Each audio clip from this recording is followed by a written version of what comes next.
Strange things are afoot at the Circle K.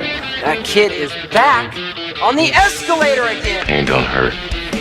Here's my boomstick! Game over, man. It's game over. Welcome to the Bargain Bin. He is your host, Ben Mason. And he is your co-host, Sandra Luketic. And today we're talking 1998, John Carpenter's Vampires. We assume if you're listening to this episode, you have already seen the movie. And Sandro, what an amazing birthday gift to yourself. We get to sit down and talk about vampires. The funny part is you say that it's like my birthday gift. And yes, for all those who don't know, we're recording this on my birthday. But the episode's not getting posted for like 4 more days. Happy birthday, Sandro. Somebody's going to listen to the episode and be like, happy birthday. That was a while ago. Whatever. It's a time capsule. Fucking deal with it. I love that you start with that instead of asking me if I've seen this movie before. I know you've seen it before because we watched it together last weekend. No, obviously every movie we review, I've watched that week for the review. But I've actually seen this one independent of that in the past. Why?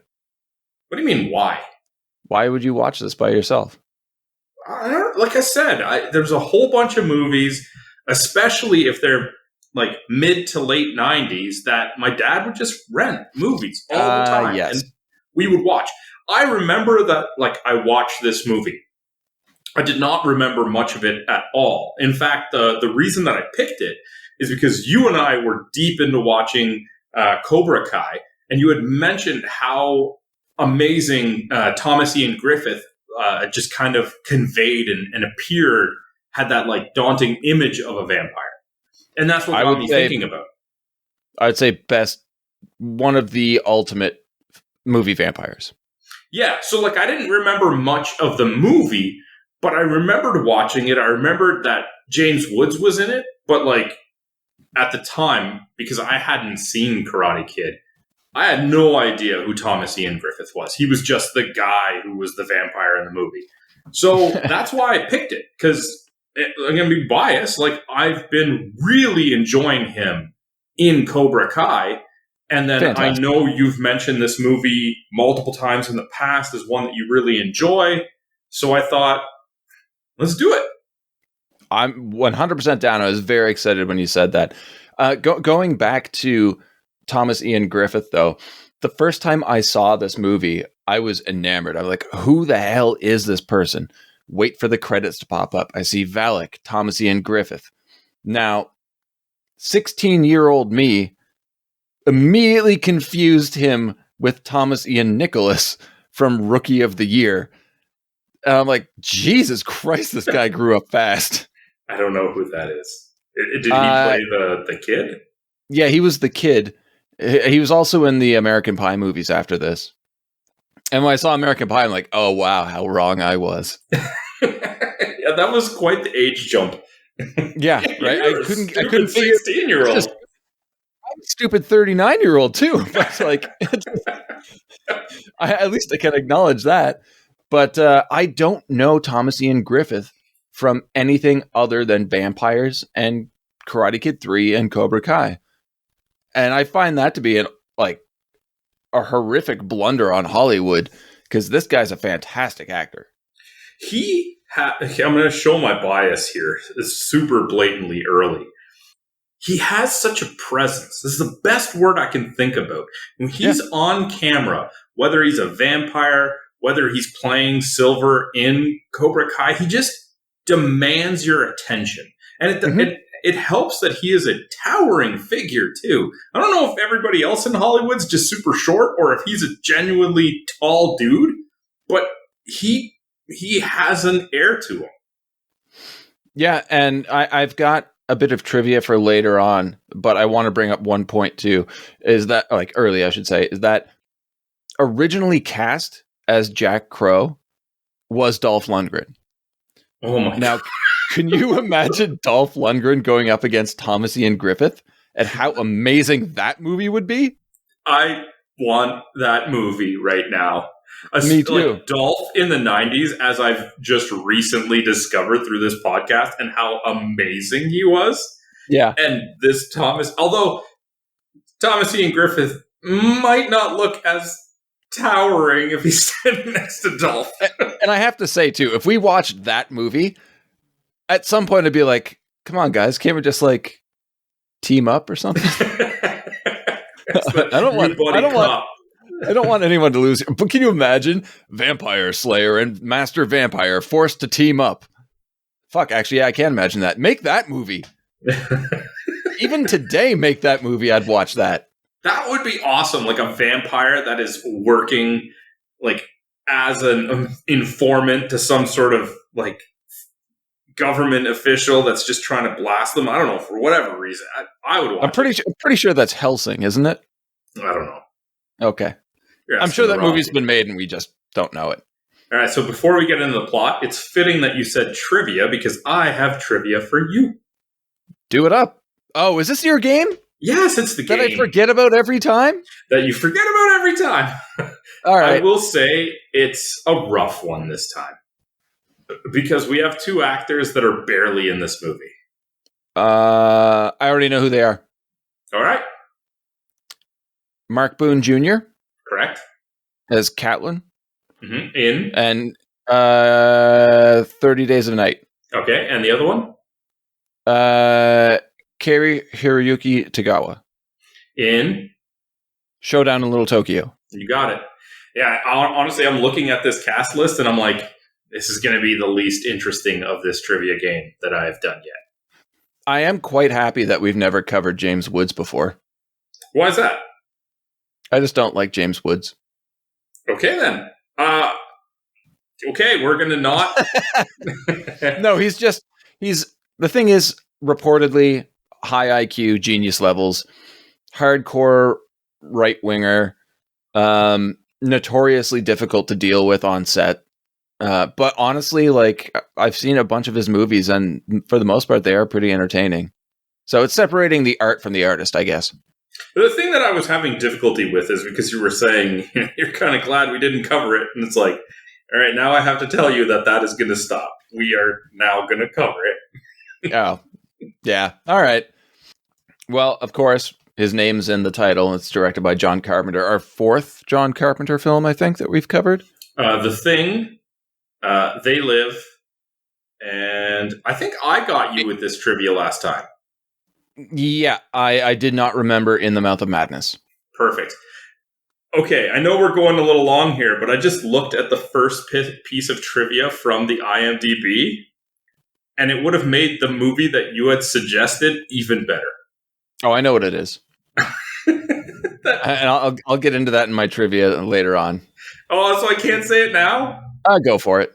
Okay, so Bruce Campbell was Carpenter's first choice to play Montoya. Can you imagine Dolph and Bruce as a team? Oh, it'd be amazing. It'd be so good. All right. Okay, all right. Let's. We don't talk about the movie? Yeah. Okay. All right. Let's get into it. We start off at sunrise over New Mexico.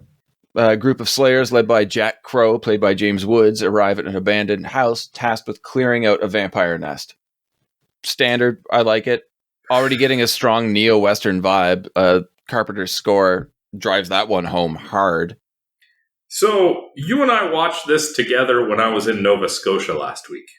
Yes. And you ruined this entire scene for me with one sentence, right at the beginning. Well, before you say that, let's just talk about something else first, and then Sure. I'll let you get to that, because I have it in my notes, and I still maintain it would have changed everything. But you said it before we watched the scene, and then I couldn't help but watch the rest of the scene thinking, damn, why did you just save it till the end? All right, well, we meet Montoya, Daniel Baldwin. Originally, Alec was cast, but had to drop out. And this is Jack Crow's second in command. I honestly think Daniel was better cast in this role anyway. Alec would have definitely taken away from James Woods' star power. Sorry. The words James Woods' star power is not something I expected to say. But what's up with the red tint to the sky? I really don't like it. It looks really unnatural and very distracting. It's New Mexico sunset. It's sunrise. It's a New Mexico sunrise. That makes sense. I do dig the vehicles they have, though. I like Jack's Jeep a lot, and I love the use of the armored truck for everyone else. The team suits up, heads inside, and I have written here, notable team member Catlin, played by Mark Boone Jr. But what do you think of their methods of clearing out the house? Okay, ignoring what you said to ruin the scene for me. Yes. It is very entertaining to watch. They go Extremely. They scour the building, they get into a bit of a brawl with the vampires, and then to do them in, they essentially like harpoon them with Jack Crow's crossbow, and they use a winch on the Jeep to pull them out into the sunlight in order to cause them to combust. It is visually a phenomenal way to start off the movie if you don't have a friend with you that ruins it for you. But yeah, guns, spears, crossbows, stakes, collecting and displaying the skulls of the burnt vampires on the hood of the Jeep. Honestly, that's to count, right? Like, yeah, how many were in the nest? Well, which it makes sense, right? How else are you going to keep a head count? Very literal. I like it. I would love. Can you imagine having a vampire skull in your home? What a great conversation piece. But yeah, this is even respond to that, like with agreeing with me, because like, that would be fucking awesome. Yeah, you'd also be like proving the existence of vampires. I'll walk into your home and you got a vampire skull, and I'm like, that's fake. Nope. So anyway, from just a visual standpoint, watching them pull the vampires out into the sunlight and then combust, fantastic piece of cinema. It does look a little poor in that it clearly starts with their arms every time, so clearly that's how they set it up from like flaming forearms. Yeah, they don't like, you'd think like all of them would combust, but this scene with the wench just drags you into the movie. Oh, that's a good one too. It really does though. But how did I ruin this for you? So immediately you're discussing it, and before I get into what you actually said, it's like, this house is in the middle of nowhere. The sun is clearly up, and obviously the vampires are combustible. You're like, why don't they just burn the house down? Yeah. And then for the rest of the scene, I'm like, yeah, either they stay inside and burn, or they come outside of the flaming house, see the sun, and burn. This seems like a much more effort-filled scene now. Yeah, and my note here just says, just burn the fucking house to the ground. It's as simple as that, but I get that it kills any potential action scene. Yes. And it is a great opening scene, I have to say that. That's why I would think it would be better if instead of a single house in like New Mexico, it was almost like a derelict like town. Even if it's just like a you know, what you would see in a Western, like one row of housing, because like, they could duck and dive into different places, so we actually do need to scour it. Yeah, you actually need to hunt. Yeah, being just one house, you're like, yeah, it looks pretty dry. Just set it. Or if they had said something like the vampires had taken captives. We don't want to burn the house down because there could be humans alive in there. Yeah, they definitely need to throw something else into that environment, because this is the easiest way to take care of that entire situation. Yes. Throughout the day, they're clearing the nest with Father Giovanni giving their last rites. Jack's pissed that they cleared the whole house and didn't find the master vampire. And as night approaches, they pack up and drive off as a vampire's hands break through the ground close by. And I thought that was an amazing reveal. Yeah, and it's a genius thing for the master, who knows that he's going to be hunted during the day. Mm-hmm. Who's going to find you if you're dug into the ground to sleep? You get the cover from the sun, but it's not a blatant marker like a house to find where you are. Now, my question is, Jack is upset they don't find the master. How would they know if they had a master? Would he combust differently? I feel like the master is the strongest of the vampires in the nest, and I mean, I'm getting guessing messed up by some of these just regular vampires. yeah, because there's regular vampires and there's goons and then leaders and then masters. They don't really explain the hierarchy of it, but Yeah, I just don't know. assume that the master would put up more of a fight. With more experience points, he probably would have leveled up more. There you go. Jesus Christ. The lack of finding the master vampire doesn't stop the team from partying their asses off at the Sun God Motel that night, though. You mentioned the Sun God Motel name, and you seem to really like it. It's solid, obvious nod. No? That's a little heavy-handed, man. It's incredibly heavy-handed. It's great. This movie is fucking heavy. There's nothing subtle about this movie. Maybe. We'll see. As we further uncover it, maybe. What do we get here? Sex workers, booze, drugs, you name it. Local police force is in on it too, because the sheriff's there, and he says to Father Giovanni, I spent the last 2 weeks running whores and buying out liquor stores for this bunch. When the hell are they going to leave? Yeah, well, it goes to show how much the entity that they work for has of influence and pull, that they are actually getting the local police to do this for them. Not just turn a blind eye, but actually do the legwork to get them prostitutes and alcohol. And I get that too. But if we're down to local police authority knowing of the existence of vampires, how widespread is this and how many people actually know about their existence? Because it seems like if they're going this low level, probably a good portion of the global population are aware vampires exist. Or maybe just like local law enforcement. This is where we find out that the Vatican is paying teams of slayers to wipe out vampires. And I really do enjoy that story element. Because normally there's like so much secrecy about vampires existing. When you're bringing the Vatican to like hire people to take care of it, I could see them doing that. There's so much secrecy with the Vatican anyway. God knows what they're actually up to. And that was not an intended pun whatsoever. Good, because it was terrible. Yeah, well, I don't plan them out as well as you do. Actually, I don't plan them out. It's all natural, buddy. No, it's not. One of the sex workers, Katrina, takes a fancy to Jack, and for the longest time, I couldn't place where I knew this actor from, but it's Sheryl Lee, and she played Laura Palmer in Twin Peaks. Not that you've seen it. No, not a clue. Jack and Giovanni discuss where the master could be. Giovanni suggests maybe he fled, and Jack's response is, "Why would he run? It's not like he knew where we were, or not like he knew we were coming."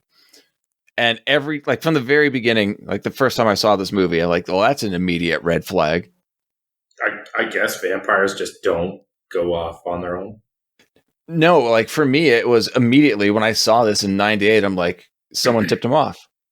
Yeah, I get that. Then I know. And then for me, for the rest of the movie, I was trying to figure out who did it. And when you encounter or introduced to a character later on in the movie, you're like, oh, fuck, of course it's that guy.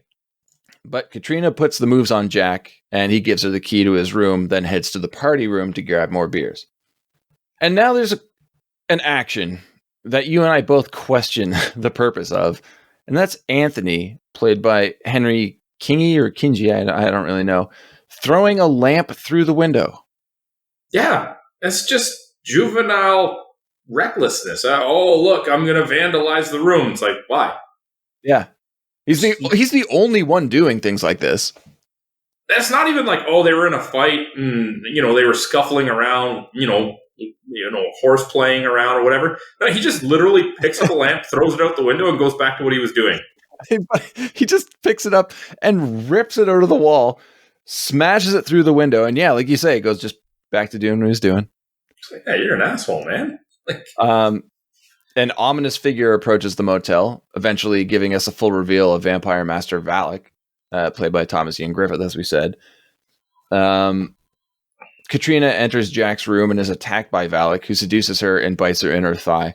And can we just point out how he's just like hovering up by the ceiling? He's pinned against the ceiling in the corner, just waiting. Yeah, and as she walks in and the camera pans up, you're like, oof. That guy's a force. Yeah, he's terrifying. And he he uses a John Carpenter trick that we first see in Halloween, and it's this like the focus on a character as like the villain slowly turns their head to one side. Like it's one of the creepiest things that Michael Myers does in Halloween.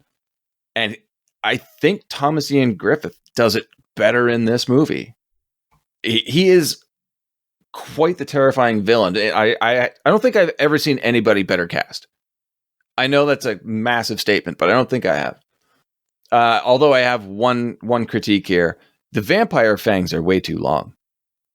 It's not even a thing I noticed. I hate it. I hate it when they're so big. You're like, there's no way you're closing your mouth. That's just not going to happen. Maybe they're retractable. Well, obviously, but still, it just looks dumb. Catelyn decides to go to his room to get more beers for the party, but upon opening the door, is met with Valak, who with one swipe of his arm splits Catelyn in two. Oh man, that's it. Mark now Boone he's out of the Jr. movie. He doesn't really stick around for that long in any movie he's in. I like seeing him on screen, and that's all I get. I know, like when he popped on screen, both you and I cheered, and he was only on screen for what? He's been in the movie for 7 minutes, maybe. It's like this is one of the few times where I'm like, at least turn him into a vampire so we can see him some more. That would be great. I would love that.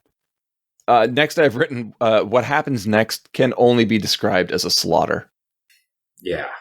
These guys didn't stand much of a chance. But then again, it's pretty safe to say they were all loaded out of their minds. Yeah, they were all coked up and drunk.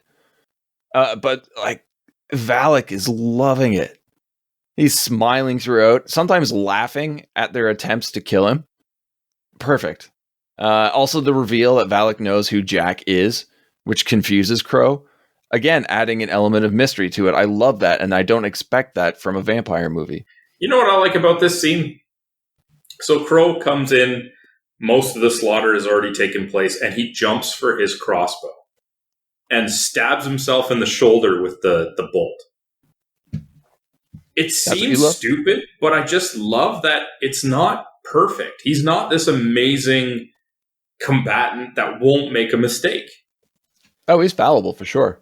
It makes it feel, relatively speaking, more real. This is a panic situation. You're just scrambling to get your crossbow. Yeah, you're gonna make a mistake. Yeah, but can you imagine being like walking into that room and seeing that go down? Like even like the death of Father Giovanni is one of the most disturbing things I've seen.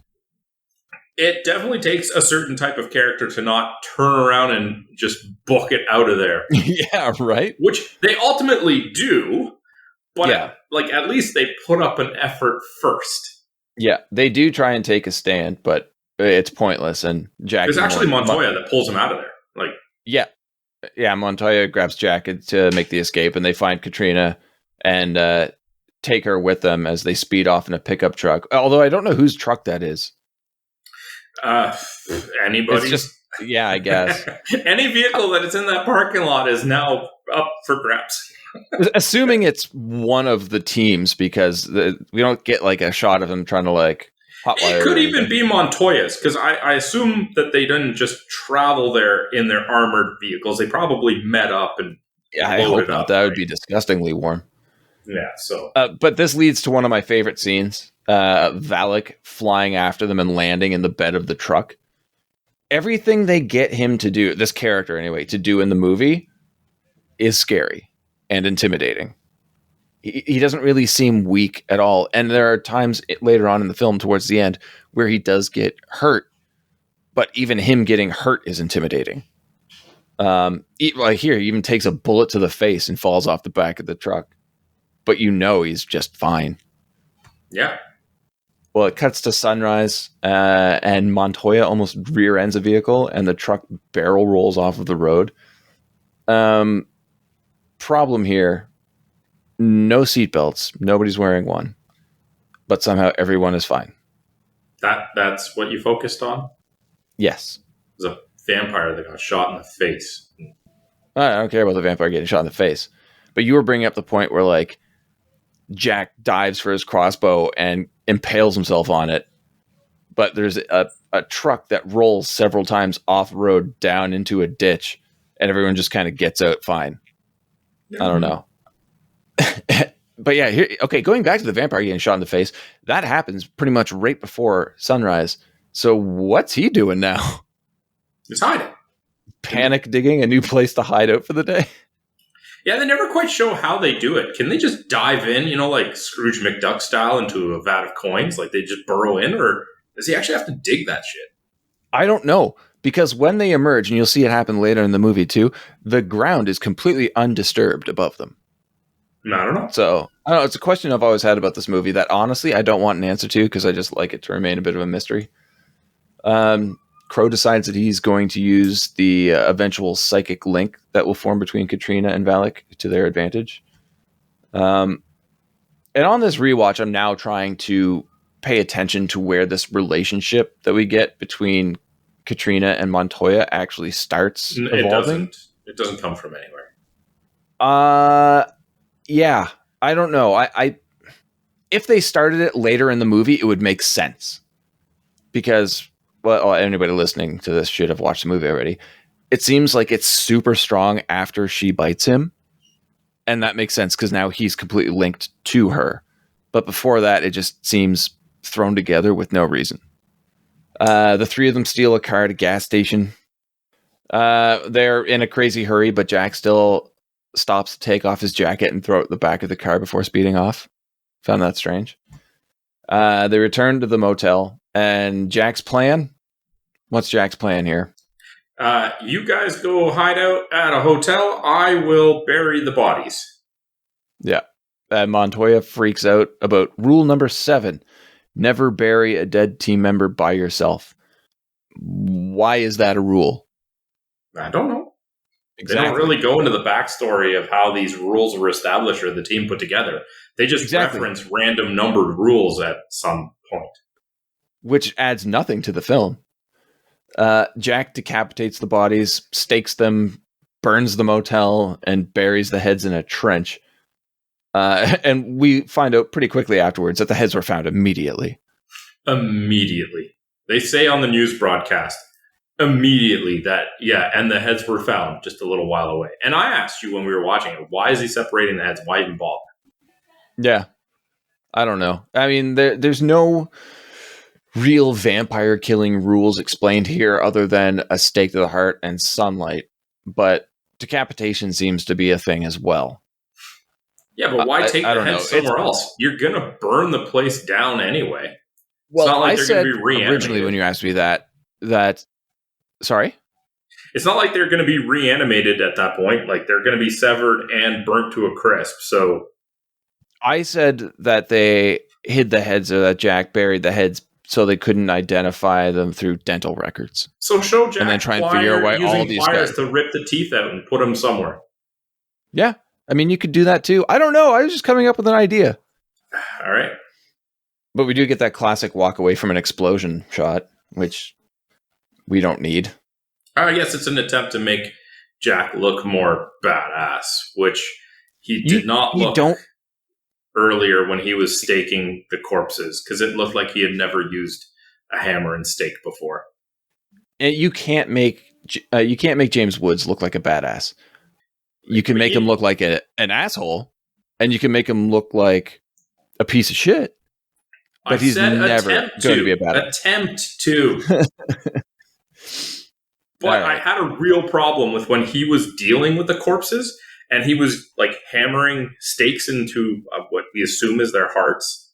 Mm-hmm. And I'm like, there is no power behind that swing, and it doesn't even look like it's connecting. I'm like, it's off camera. Put a watermelon there or something and have him actually hit it. Like, what is this? Yep. It's terrible. Maybe one of the worst pieces of imagery in this entire movie. Yeah, it really is bad. It does stand out. Something else that stood out, though, and I don't know if you questioned this or not, but who's running the motel and where did they go? They're slaughtered. Okay. Yeah, I'm fairly certain that Valak leaves no potential witnesses. Got them first. Yeah, he got everybody. He got people Montoya. in the other rooms if there were people in the other rooms. Yeah, because Valak's a fucking badass. You don't need him walking away from an explosion to look like a badass. Explosions walk away from him. Okay, settle down. Montoya gets a room at the Plaza Hotel and delivers one of my favorite lines of the movie. Oh, can I guess? It's when the attendant asks, "Is that your girlfriend?" Yeah, and he replies with, "No, it's my fucking mother." Yeah, no, it's my fucking mother. It's just the follow up to. There's no break in between the sentences. It's no, it's my fucking mother. Give me the key. Yeah, he's got no time for this guy's shit. And he's like, "How much is a room?" It's $375 for the week and $25. Yeah. Just give me the total, man. I'm busy. I love that too. He's like, "Yeah, well, how much for a couple of days?" Well, it's $375 for the week, and it's $25 for cable. It's like, just give me the total. And then he pauses. He's like, $400. Like, it took you that long? It took that long? Jack makes a phone call to get immediate support and a pickup team. And next is where Montoya sees news coverage of the massacre at the Sun God. And all of Jack's work that was supposedly breaking Rule 9 is just like, yeah, they were all found. The heads were down the road. It's like, what were you doing? yeah, he made a mess messier somehow. You suck. A priest bandages up Jack at a nearby church. I never really thought about this before, but I really enjoy seeing how this is a global network trying to take out the vampires. Like, all of the churches are in on this together. Like in real life, they're all in it together in other areas. But like trying to take out vampires, they're like patching up slayers who are injured. Doesn't matter who they are or where they're from. I like that global war against the undead. Yeah, I'd like to see more focus on that. Mm-hmm. Valak hitches a ride atop a train. Now, we talked about this, and I still find it kind of stupid. Because the man can fly. And how does he know the train's going in the right direction? Okay, so you can run, but sometimes you get a ride in a car. I think it's really just that, yes, he can fly, but he wants to conserve some energy.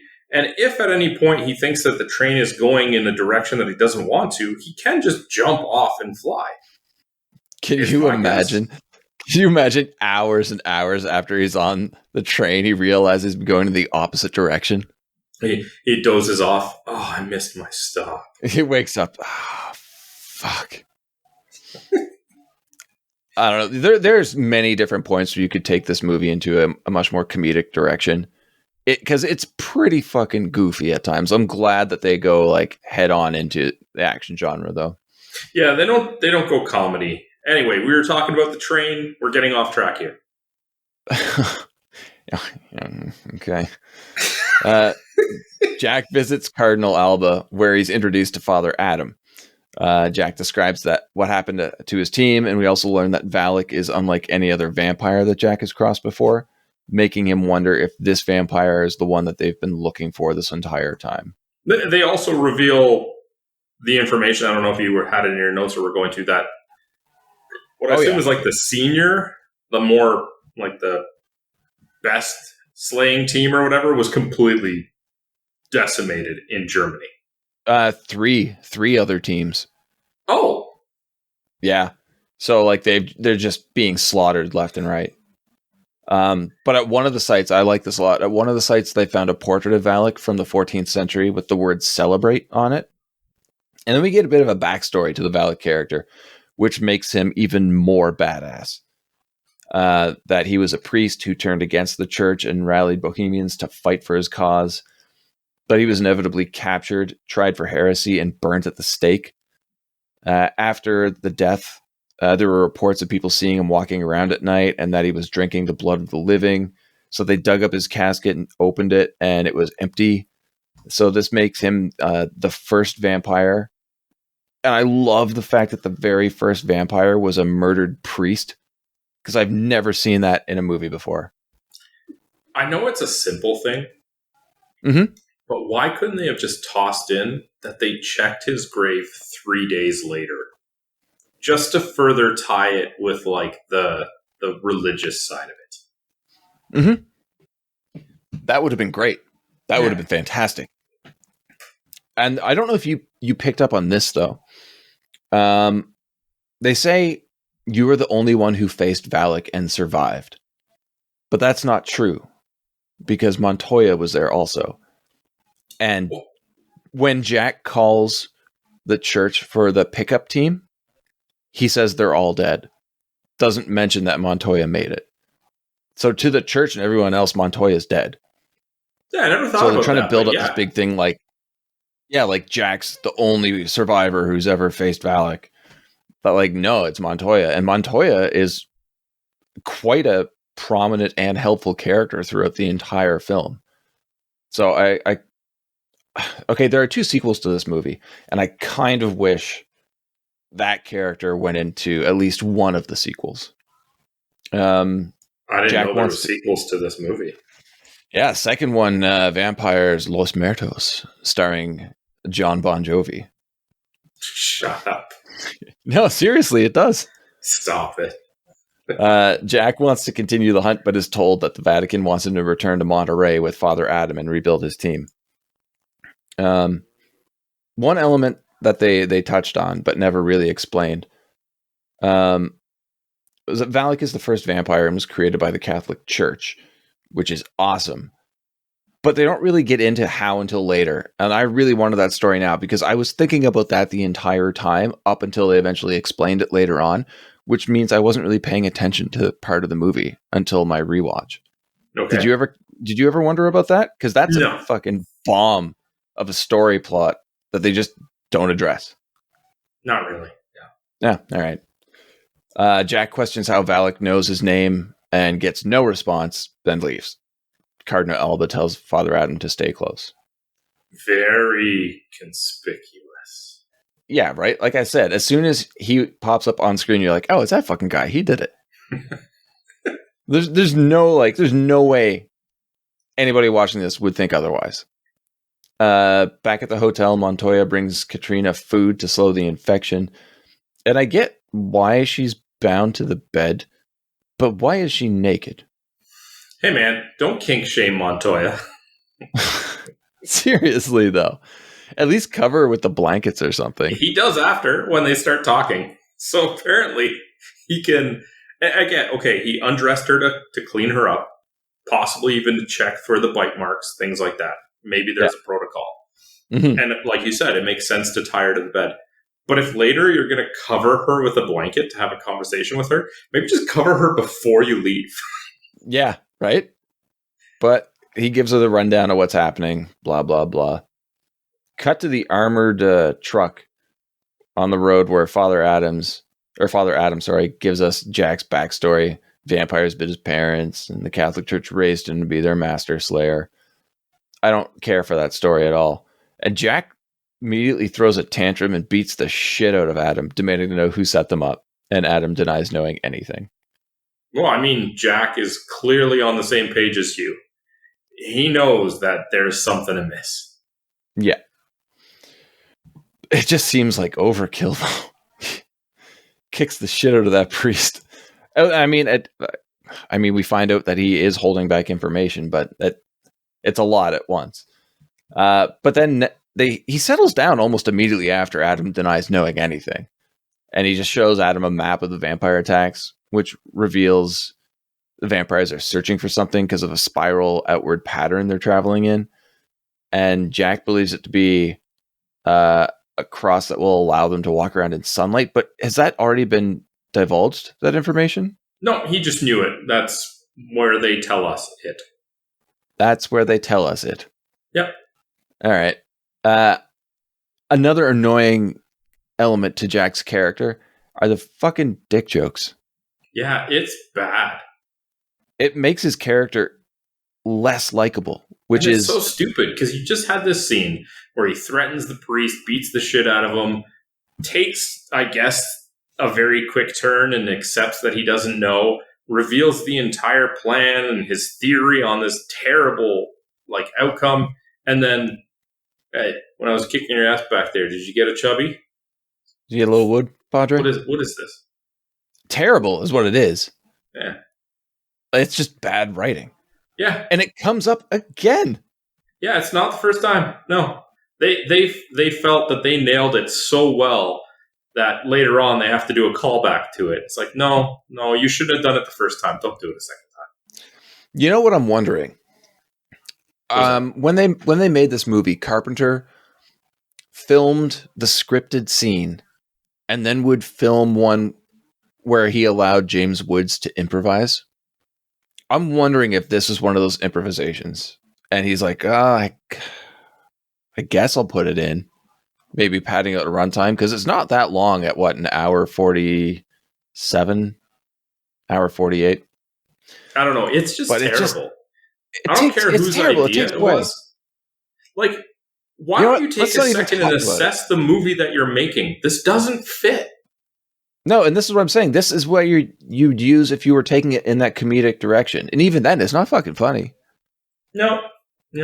But moving on. We spent way too much time on talking about James Woods' dick jokes. Katrina's psychic link to Valak begins, and she has a vision of a priest at a church. And I have to say, Daniel Baldwin's acting here is on point. I don't remember him ever being this good, but the lines. We're talking about the writing. Being in anything else ever. So that's fine. You probably haven't seen it, or you just thought it was Alec Baldwin. I don't know. They're all the same. The writing here again, though, is so bad. The fact that he acts it well is what I'm saying. I think he's doing a great job. There's a line of dialogue where Katrina asks, like, basically, why doesn't anybody know that vampires exist? They don't want to know. Because nobody wants to know. Like, bullshit. I would want to know about the possibility of vampires existing. Very much. If that was plausible, I would like to know so I could take the steps to protect myself. And I sat there thinking, like, because nobody wants to know. That is so fucking stupid. And the more I thought about it, the angrier I got, so I had to move on, because that one line almost made me dislike this entire film. But, moving on. Yes? Did I interrupt you? No, I was just sighing with exasperation. Katrina has another vision, this time of Valak killing a cleaning lady in the church and attacking the priest. Problem here, Sandro. Okay. How long do you think it's been since the because nobody wants to know conversation? 30 seconds? Maybe. Montoya's already out cold. There's another one like that. Yeah, he was adamant about her staying in his line of sight, and then he just curls up and passes out in less than a minute. Is this when she goes to get changed in the bathroom? Yeah. Yeah. He's asleep on that chair, and it's like, it looks like it's been 2 minutes. Yeah. It doesn't make any sense for his character to do that.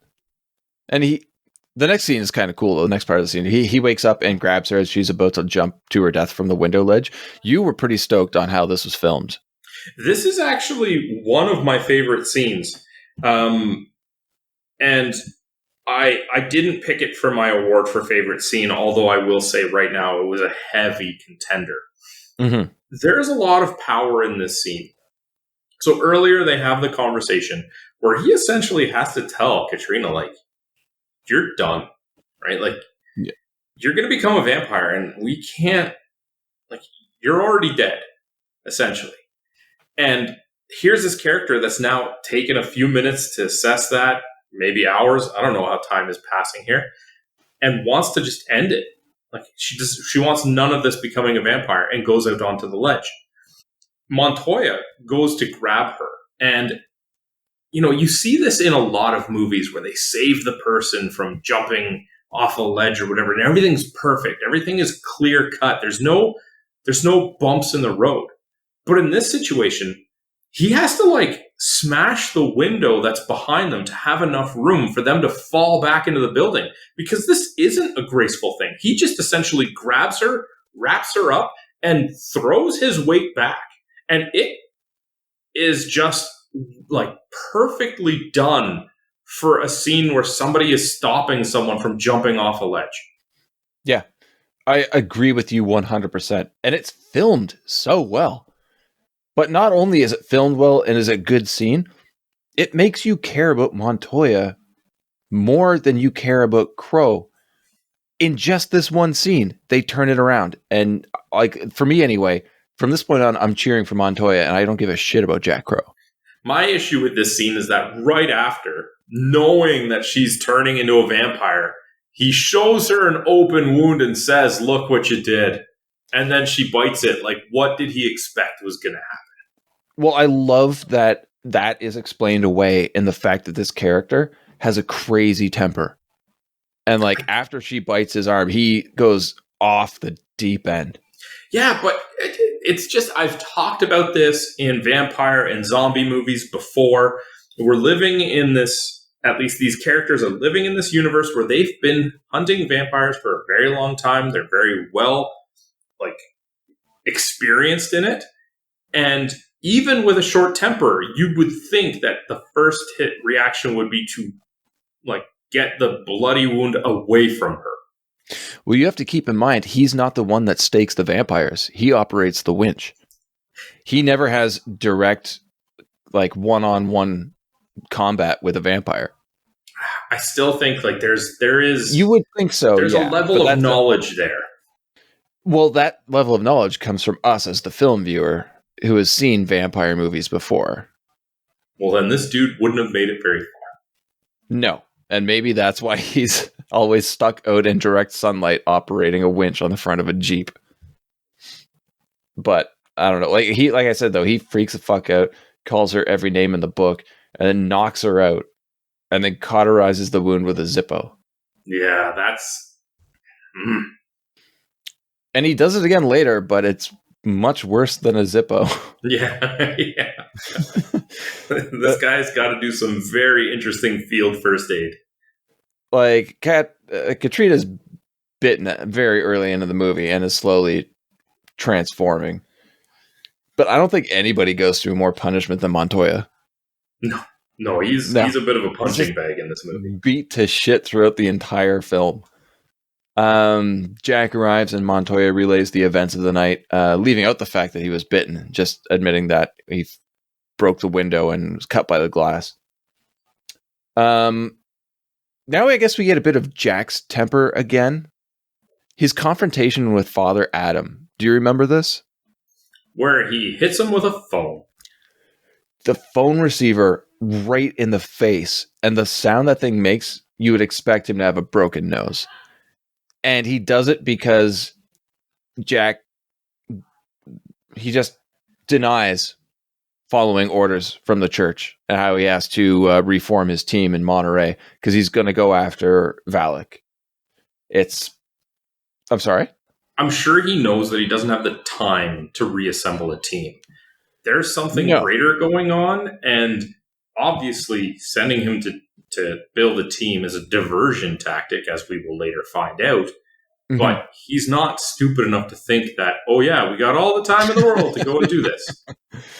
Yeah. No, I guess you're right with that.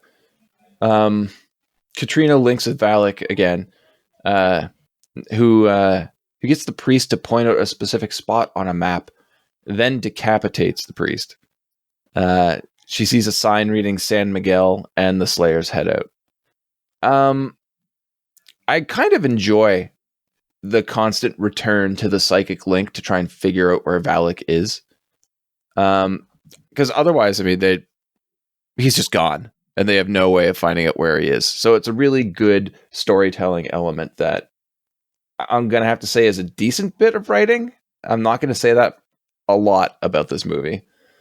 Because then we get, like, the next fucking scene, man. It doesn't need to be there. Investigating the church in San Miguel. They don't need to be there. They already know that the woman is dead in the church and that the priest is missing. Why show us again? And they have the psychic link, well, the information from the psychic link of the map was circled. I mean, whether they see it in the vision or not, that the priest ultimately gets decapitated by Valak, it's like, you can kind of assume. Yeah. They don't need to do that. No. And like I said, it goes down to the screen. Who fucking wrote this movie? Don Jakoby wrote the script. I should say it's based off of the book Vampires by John Steakley, but altered heavily. And I'm going to read that book again soon and just see how much was changed, because I remember it being very different. Sweet scene, though, of Valak and 7 other masters rising from the earth. Looks fantastic, in my opinion. But again, I can't help but wonder who buried them. Where did they... the masters are just there now? Yeah, I was curious about that too. Like, where did they come from? And are we... I'm sure it says, and I just missed it. Who are we led to believe killed the other teams of Slayers? Valak. In Germany? Yes. 2 days prior to when the movie started. Yeah. Yeah, I don't like that. Nope. They could have even just said last week. Yeah. Or a month ago. Yeah, they basically, the masters walk to a missionary, which is a spot on the map that the priest had pointed to. Jack assaults Father Adam again. Why? Third time. And here we find out that Valak is looking for a specific cross. But we knew that already, yet this is somehow new information. There's a lot of pointless rehashing in this movie. There really is. And not even like it's a very distant time from when you first hear it. Like, we just figured this shit out. Yeah. I do like that we get a bit more information, though, of like the church determined that Valak was possessed and tried to perform a forbidden type of exorcism on him using the cross. But it went south and turned into an inverse exorcism so that Valak's body died, but the possessed soul remained within it. Contrived, yes. But I finally some interesting alternative vampire lore. I love it. Okay. You don't like that? It's good. All right, let's hear it. Premise. What's your problem? It's not well thought out. Like, they were gonna do this ritual and they only did part of it, and that somehow created a worse situation. That's just stupid. Continue. I think it's fucking great. Just, it needs fine-tuning. It's dumb.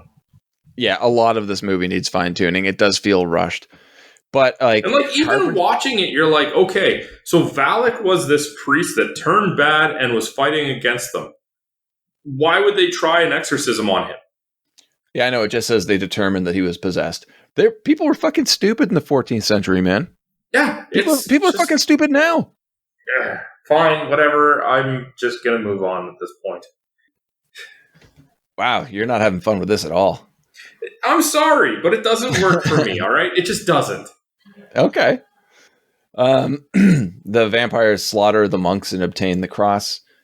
And we kind of like rapid fire our way through the rest of the movie. Jack and crew arrive at the church. Father Adam explains the point of getting the cross is to finish the exorcism, allowing him to survive direct sunlight.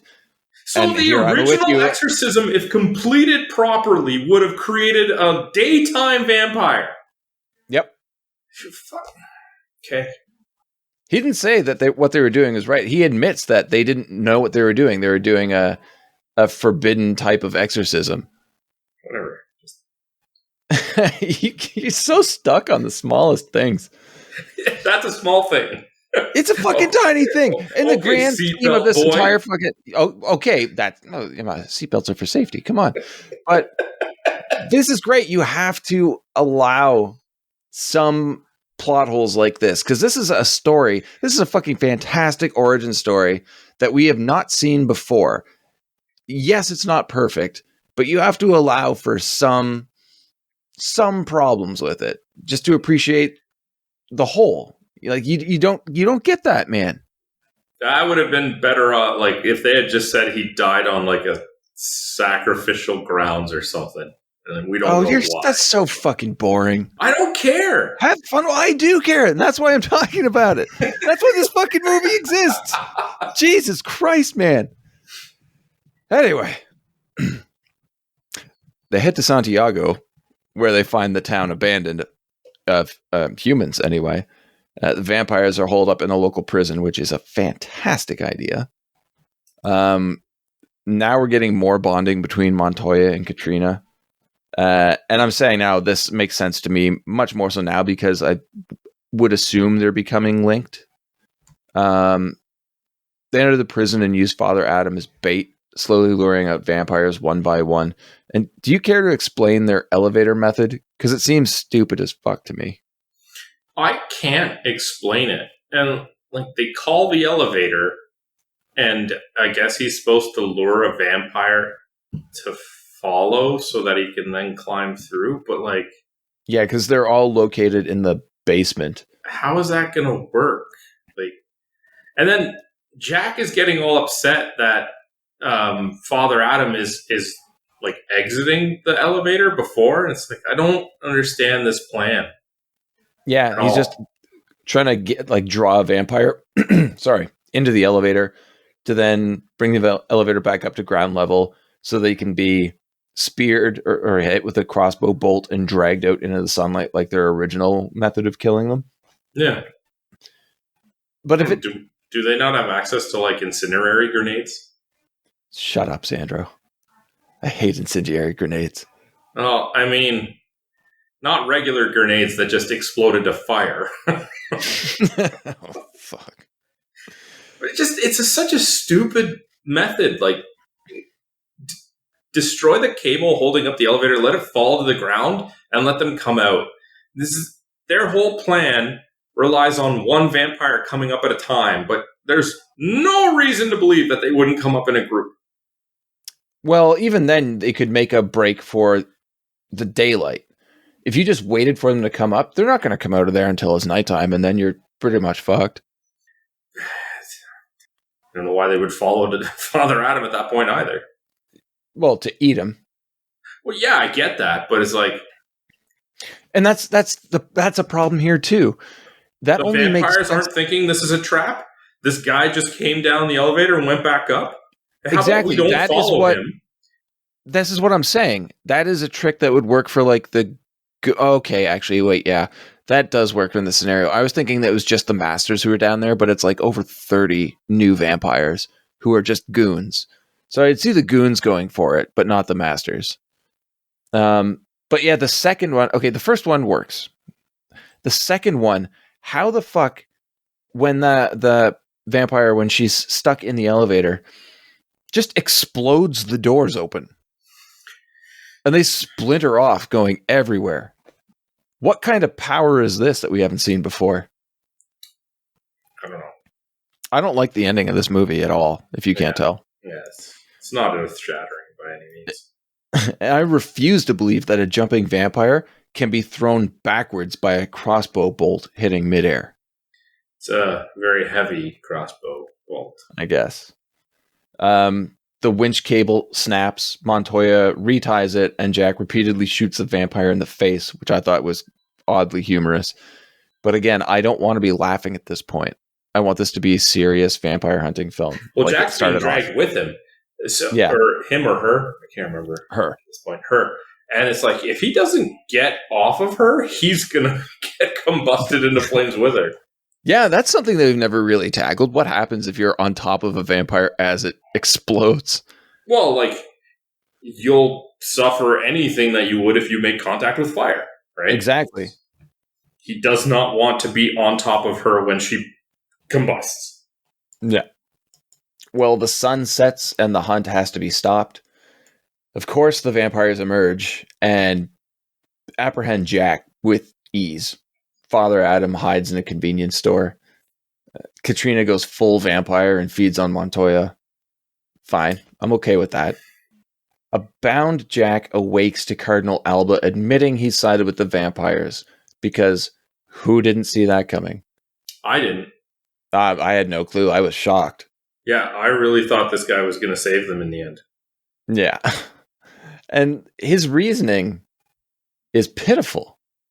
Yeah, he's getting older and he doesn't want to die. So he's going to help so that he can become a vampire.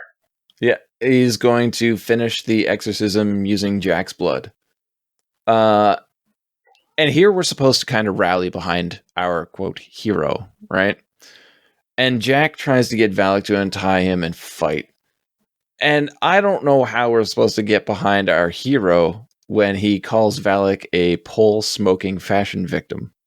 The fact of the matter is, Valak is not going to do that. As they just said, they need his blood for the sacrifice.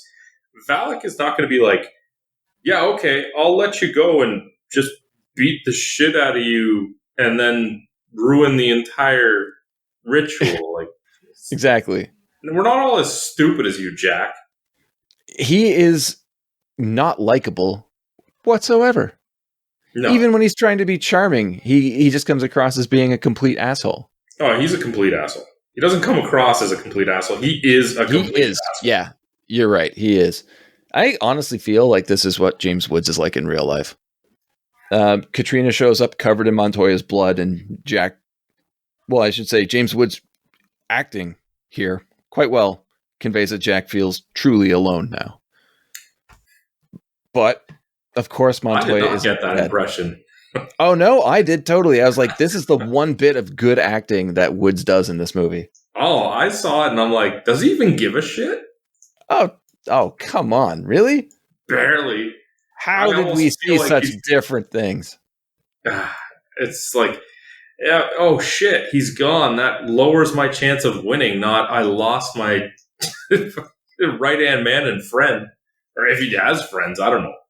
Yeah, but I mean, it goes to show later on in the movie that he does truly care about his friend, about Montoya. Yeah, which seemed out of place at the time. It didn't to me. We got very different impressions of their relationship. Yeah, that's weird. How does that happen? I don't know. But Montoya's not dead, Sandro. No, he's not. Because he still has more wounds to cauterize. Fires off a shotgun. So a machine gun. Was it machine gun?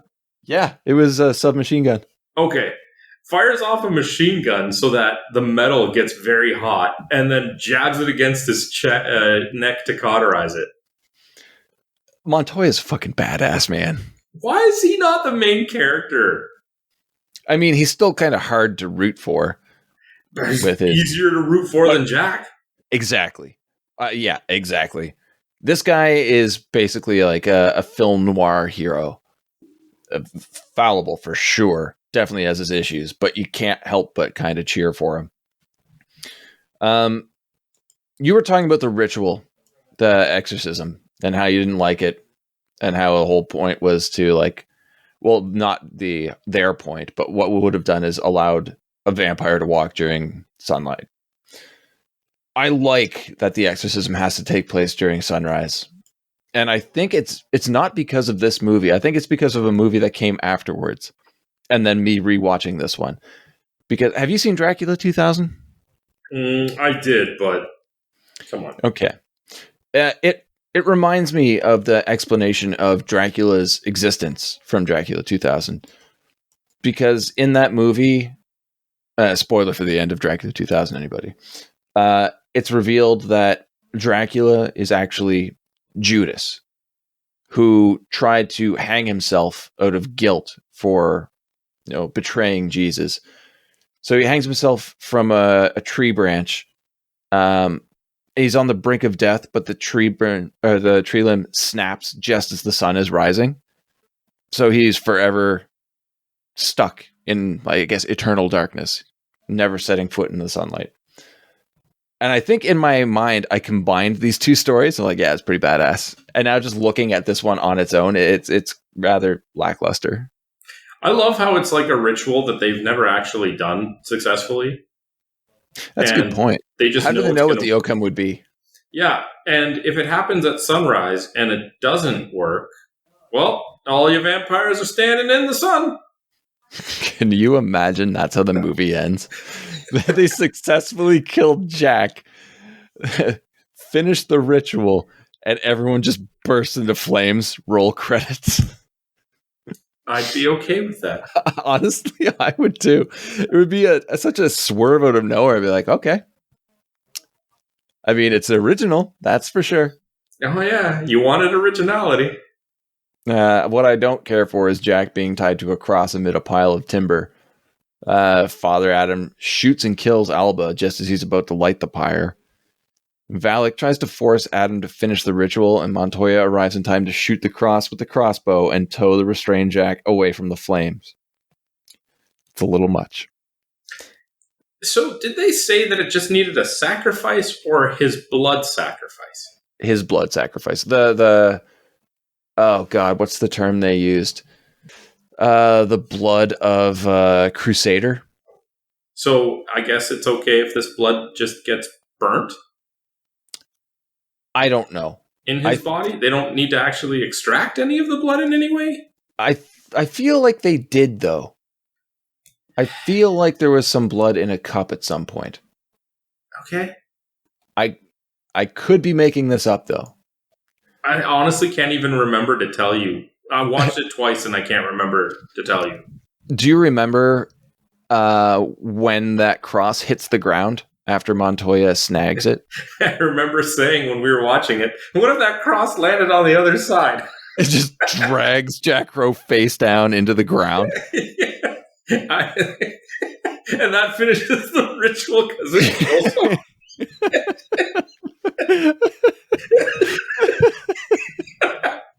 But not even that.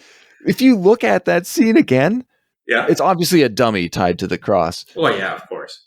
But the way that thing bounces, its neck is like broken 4 times over. So there's no fucking way that Jack survives this rescue attempt.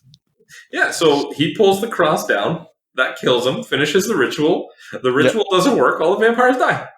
Yeah. It's great. Imagine that ending. I would love that ending now, because the ending we get, I already said, it's terrible. It's pretty shit, yeah. But now free, Jack, Montoya, and Adam kill a good number of the vampires before Jack and Valak have their final showdown. And yeah, it's a standard back and forth that ends with Valak being impaled with the cross and exploding after getting caught in direct sunlight. It's such a cheap way to end it. I've never cheered for the villain more. I know. Even him, like, trying to reach the cross through the sunbeams and, like, screaming in agony, but still trying to get it. Like, nobody else in the movie committed to their character like Thomas Ian Griffith did. I'll take your silence as agreement. Okay, I agree. I mean, well, maybe Daniel Baldwin. Anyway, Jack, now knowing Montoya has been bitten, is ready to kill him and Katrina. But when Montoya reveals that he was bitten 2 days prior, Jack agrees to give him a 2-day head start. I didn't get that logic. It's just being a friend. He's like, you were bitten and let me live 2 days. Like, you didn't attack me or anything. We've been around each other for 2 days and you did not attack. So I will also not attack for 2 days. And that's what I'm saying. Like, they really were friends. And that's how I saw, like, that's why I believe that emotion I saw in his face as he was tied up and sees Katrina come in covered in Montoya's blood. It's like, holy fuck, Montoya's dead. But maybe I was just too into the movie. I mean, I was enjoying it. Montoya and Katrina enter the armored truck and head for the Mexican border while Jack and Adam wipe out the rest of the vampires hiding in the town.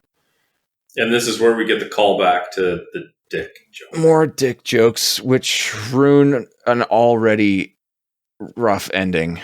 And we fade to black and roll credits. Have we covered a movie that started off so well and ended so weak? Possibly. I don't remember. I can't remember it, but this is just a bad ending.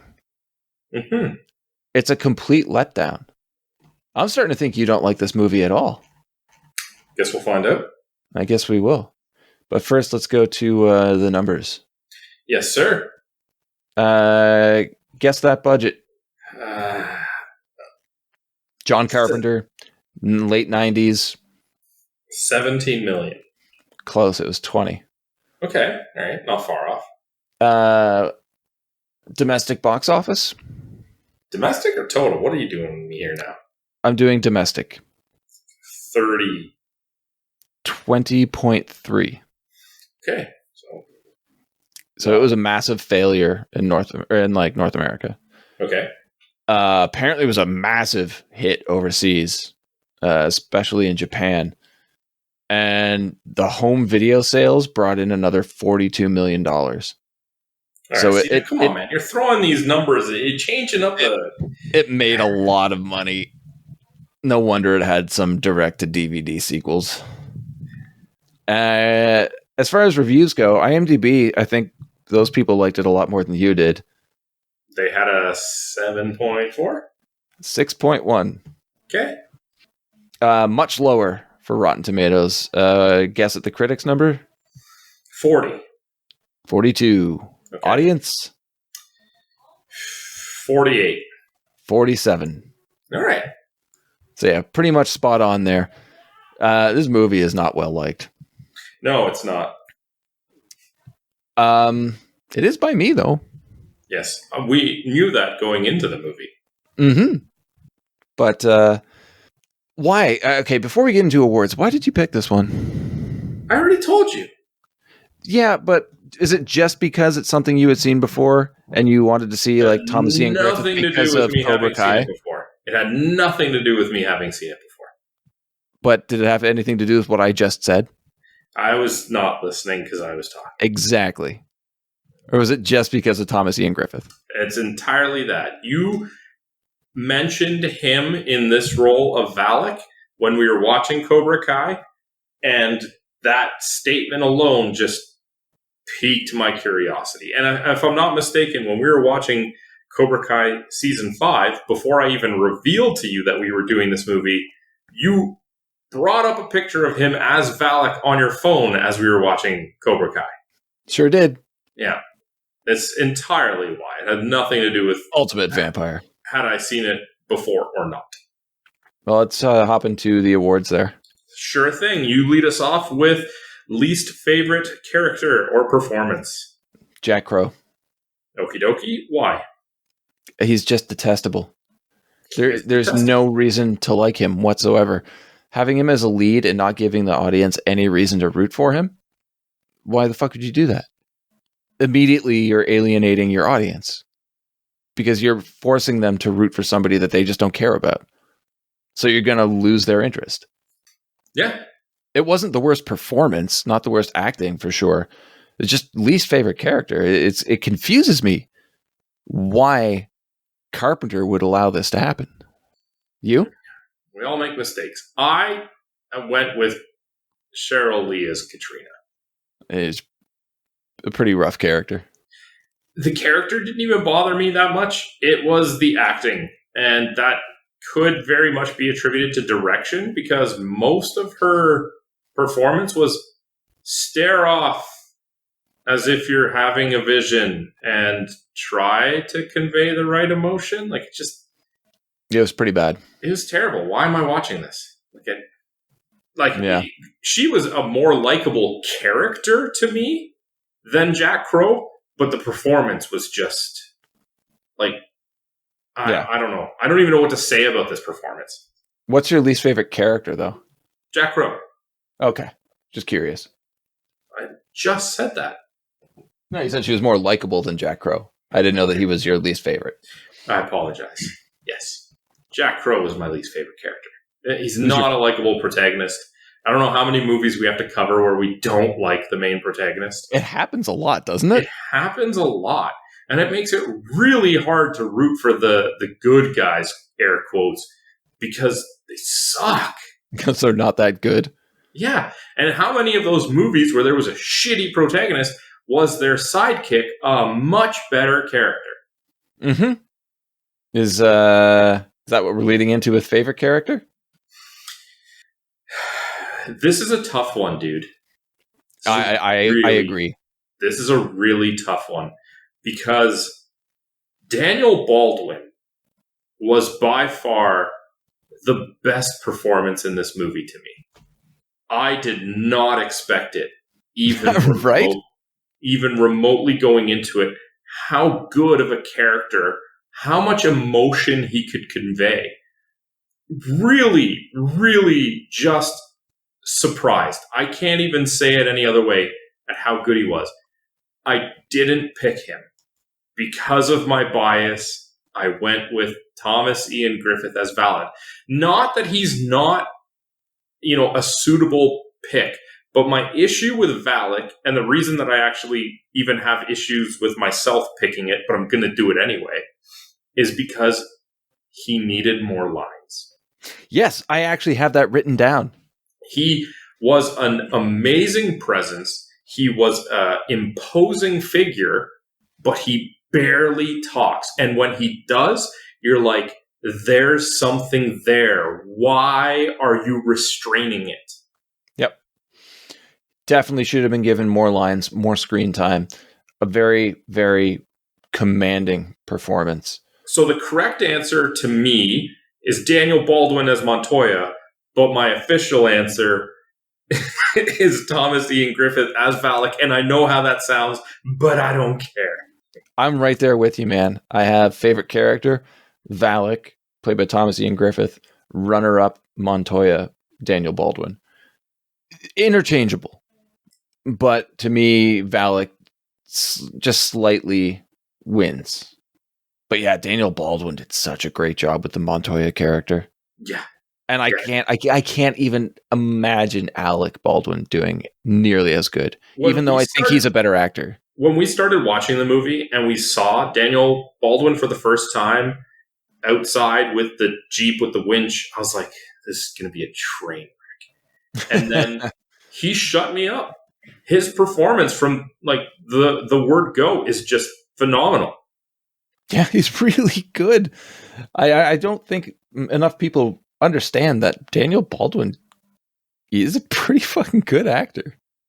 All right. So what did you have for your favorite or most memorable line? My most memorable line is just 2 words.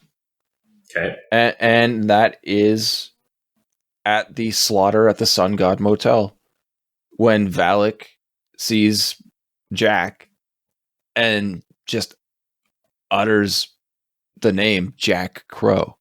The way he says it is the first thing I think of when anybody mentions this movie.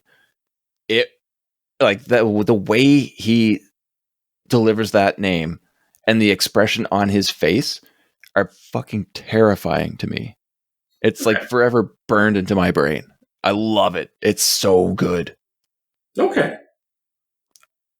I know not like a great zinger of a line or anything, but it's just it speaks to that presence that I keep referencing with Thomas Ian Griffith. Like he just commands your attention and can make something out of nothing. Yeah. You? So my line is a little bit lengthy, so bear with me. And there's a part of it, isn't it? Pardon? It's a dick joke, isn't it? No, not a chance. Although there is a part of it that I don't actually even want to read, but it's part of the line, so I'm going to. Okay. The reason that I'm going to pick this line is because that I think that this line, or paragraph, whatever you want to call it, perfectly epitomizes both what is fantastic about this movie and also what is absolutely terrible about this movie at the exact same time. Interesting. All right. So it is Jack Crow talking to Father Adam. Asks Adam if he's ever seen a vampire before. Mm. And he says, in response to Adam telling him he hasn't, no? Well, first of all, they're not romantic. It's not like they're a bunch of fucking fags hopping around in rented formal wear and seducing everyone in sight with cheesy Eurotrash accents. All right? Forget whatever you've seen in the movies. Yeah. This perfectly displays the problems and benefits of this movie. They went with a completely original style, origin, just their take on vampires, minus some of the necessary staples like sunlight and flight and biting people. And they made their own. But that also opened the door for them to mess up a lot of their own. Mm-hmm. Yeah, so that's that. Yeah, that's a solid pick, man. Going into a memorable scene. Okay, so I've already said it. Very heavy contender was the scene where Montoya saves Katrina from jumping off the ledge. Yeah. Ultimately, though, I had to go with a scene that was just flat out super entertaining as a first time, or at least fresh viewer who doesn't remember anything from it. Mm-hmm. That started the movie off strong, was a fantastic view from a cinematic standpoint, and just really got you in the movie. And it was the first time that they drag a vampire into the sun, and she grabs for something in the house. I can't even remember. Mm-hmm. Could have just been a piece of debris or something. And Crow has to shoot her hand off to essentially dislodge her so that she can get pulled into the sunlight. And then you see for the first time the combustion. It is phenomenally done. Even seeing that it's always the forearms that go up first, mm-hmm. doesn't matter. It is just, man, if you didn't ruin the beginning for me by saying they should just burn the house down, and I watched that like with no notion in my mind of that, I would just be like, that's brilliant. Yeah. It's a fantastic opener. And I don't think I've seen anything that really rivals that kind of opening scene yet. Because it immediately grabs you and pulls you into the movie. And unfortunately, the movie doesn't stay that good. But mm-hmm. And my favorite scene or memorable scene basically follows that one right away. And it's the slaughter at the motel. Okay. It's the perfect way of setting up Valak as the big bad of the movie. Valak takes doing Valak things. 20, 30 people just on his own, kills everybody. Yet by the end of the movie, he can't take out James Woods one-on-one. It is a very unbalanced film, and they betray the viewer by setting him up as this massive monster at the beginning of the movie, and then we don't get that throughout the rest. But I love it. It's my most memorable scene because that's where I also get my most memorable line. It's just so badass. Mm-hmm. And I wish that the hard-hitting storytelling that was in your scene followed with this scene continued throughout. But alas, it does not. All right, man. So what are your final thoughts on John Carpenter's Vampires? I like this movie, but it doesn't feel like a John Carpenter movie to me, you know? His movies, the feeling of them change from decade to decade. And I find that each of his movies are slightly worse than their predecessor. Like you watch this and In the Mouth of Madness together, and you can tell by the soundtrack and the way it's filmed, this is done by the same director, only not as good as In the Mouth of Madness. I know a lot of people didn't like that movie. It's still one of my favorites. Like, I like vampires, but it's nowhere near as enjoyable as In the Mouth of Madness. And that only came out like 3 years before. I like how the vampires in this film are basically bloodthirsty animals. And that you brought that up in your memorable line. It's just... the movie's so uneven. It's so unbalanced. It sets itself up for success and then just pisses it all away. And I don't know why. It's really frustrating. I think it's still an entertaining watch, but by the time you get to the final act, you just kind of want it to be over. So I don't know if it's really a recommend for the whole thing, or if it's just, hey, check out the first few scenes because this is what vampire movies really should be. I'm torn, man. No, I can't recommend it. I do like it. I'm glad I own it. But I'm not going to tell anybody to watch it. Mm-hmm, mm-hmm. You? I don't like this movie, dude, and I'm not recommending it to anybody. Yeah. Honestly, I think that it is a shame that some amazing performances by Daniel Baldwin and Thomas Ian Griffith are wasted on this movie. First of all, if you're going to go with this style of vampire, where it is a lot more bloodthirsty, combat heavy, don't cast James Woods as the protagonist. Don't. Like, that's not in any... Like, the moment you watch the beginning of this movie, you're like, this guy shouldn't beat anybody. Okay, before you continue with that, and I want to hear what you have to say, there's a quote here I have. It says, Carpenter cast James Woods as Jack Crow because he wanted, quote, the vampire slayer to be as savage as the prey he's after. A guy who's just as menacing as the vampires. James Woods is the kind of guy you'd believe could and would chew off the leg of a vampire. I'm like, no, that is the most backward statement I've ever heard. Yeah, it's absolutely the first mistake that they made with this movie. And quite frankly, I also don't think I would have cast Thomas Ian Griffith in this movie. Really? Interesting. Why is that? This movie, essentially, for lack of a better word, muzzles the character. Mm-hmm. Think back to when we reviewed Fright Night. Great movie. That first reveal, when we know who it is sitting in the chair, and you just see this like head peek around, that like almost menacing, plotting, strategic, charming, charismatic type of vampire, but then that will also get his hands dirty, would be so phenomenal for Thomas Ian Griffith. It's like, here's this character that has so much presence as a vampire, and we're going to do nothing with him. We're going to make him the most one-dimensional vampire ever. We're going to make him lose to some guy who he should have just been scraping off the bottom of his shoe after one scene. It's very true. Like this, if you're going to cast James Wood in this protagonist role, make it that Valak is that type of conniving vampire that's outsmarting him. Because if it's physical confrontation, he should not have a chance. No.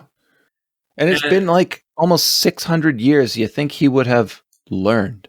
Yeah, I cannot disagree with you with how fantastic Thomas Ian Griffith is as Valak. But that character should have been put in a much better movie. Yeah. And quite frankly, you can bring Montoya with him to that movie because he was phenomenal and could have been a sidekick to a much better character. Yeah. So, no, I don't recommend this movie. I'm very saddened by it. It's legitimately sad. Yeah. I mean, there's no wonder that this movie was in development hell for so long. Like, they've been trying to make it for close to a decade before it actually came out. Different directors, different actors, in and out, story rewrites, everything. I don't even know how much of what we saw was the original script. And I'm kind of curious to know how the characters were dealt with earlier on, because it feels like different pieces of stories stitched together, some very strong, some very weak. And it's just, I love the actors in it, except for James Woods, but it's such a mess. It's so disappointing. I'm with you, buddy. All right. I'm glad that was your pick. And the problem is that I was genuinely excited for it. When I picked it, I was really looking forward to it. Yeah, I'm sorry. All right, we're turning the page on this one. Okay. If you guys want to share your thoughts, of course, we would love to hear what you guys thought of the movie. Hit us up on social media at BS Bargain Bin, Facebook.com/BS Bargain Bin, the comments section of the YouTube video. Let us know. What did you think of the movie? What did you think of the performances? Are we spot on with Daniel Baldwin and Thomas Ian Griffith? Are there some adamant James Woods defenders out there who want to tell us we're wrong? Let us know. Yeah, please do. Now, before I ask you what we're watching next week, I should also say something that maybe I should have been saying since day one. If you're listening to this anywhere else, please head to YouTube and like and subscribe. We really want to get that custom URL, or at least I do. I don't know if Ben really even thinks about it. I like movies. I like turtles. Ben, what are we watching next week? Next week, we are returning to the world of video game movies. And I'm very curious to hear what you and our guest have to say about the 2016 film Warcraft.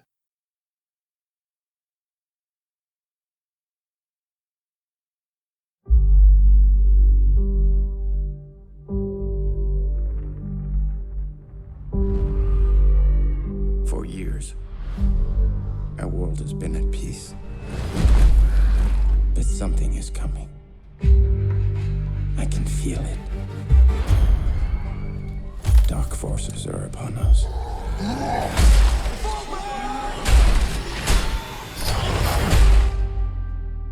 Find these beasts, or whatever they are. Our world is dying. There is nothing to go back to. If our people are to survive, we must make a home here. Whatever happens. Whatever happens. If we do not unite, our world will perish. This doesn't need to happen. There is one who may help us. For orcs, there is no other life but war. No, but with the humans' help, there could be. Why are you here? To save our people. Can we trust him? They're beasts. They should all be destroyed. Are you sure about that? We'll protect the kingdom. You and I. You'd side with the humans against your own kind. This is suicide. We have no choice. We should attack with full force. Whatever you plan to do, do it now!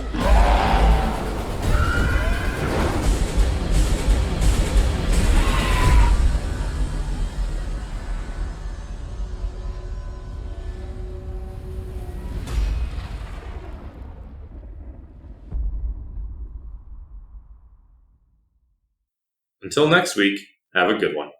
All the best.